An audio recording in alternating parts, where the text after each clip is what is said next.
वेदास जो है, स्पेशली उपनिषद जो है, वो एक्सप्लोर नहीं करते, वो सिर्फ एक्सप्लोर नहीं करती ह्यूमन बॉडी को, बल्कि उससे ज्यादा और भी बातों पे बात करते हैं। जैसे कि वैदिक कोशा में बात हुई है मनोमाया की। अब मनोमाया क्या है, नेक्स्ट लेयर पे बात कर रहा हूँ, क्योंकि न्यूरल नेटवर्क्स में लेयर्स होती हैं। अब हजारों साल पहले वैदिक स्क्रिप्चर्स में कैसा ही है वो सुनो। जो मन तुम्हें मम्मा भी कहती होंगी, लिख लिख के याद करो, पढ़ के याद करो, टहल टहल के याद करो, मतलब उसे याद करना है, बार बार रिपीट करना। तो ये आर्ट ऑफ लर्निंग हो गई।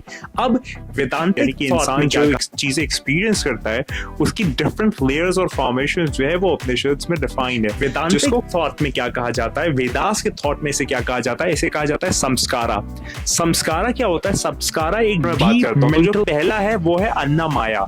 और ये अगर मैं न्यूरल नेटवर्क से कंपेयर करूं तो ये हमारी इनपुट लेयर हो गई कि जहां पर रॉ डेटा जो है वो सप्लाई किया जाता है। वो सुनो, एआई के अंदर दो चीजें होती हैं, बहुत फेमस है। अगर तुमने स्लोप की इक्वेशन देखी होगी, y इक्वल टू वेट्स और बायस दोनों देखा होगा, तो यहाँ पर जो स्लोप की इक्वेशन उसको अगर आप हटा के w और b से रिप्लेस कर दो तो mx की जगह mwx प्लस b में वेट्स और बायस हो जाते हैं, जो कि न्यूरल नेटवर्क की मेमोरी का काम करते हैं कि जो उसने सीख रहे होते हैं। ऐसे ही एआई मॉडल्स में या न्यूरल नेटवर्क्स में बैक प्रोपगेशन होता है, यानी कि आपके पीछे जो है वो सब कुछ जो है वो एक कॉन्शियसनेस है, वो एक सुप्रीम कॉन्शियसनेस है।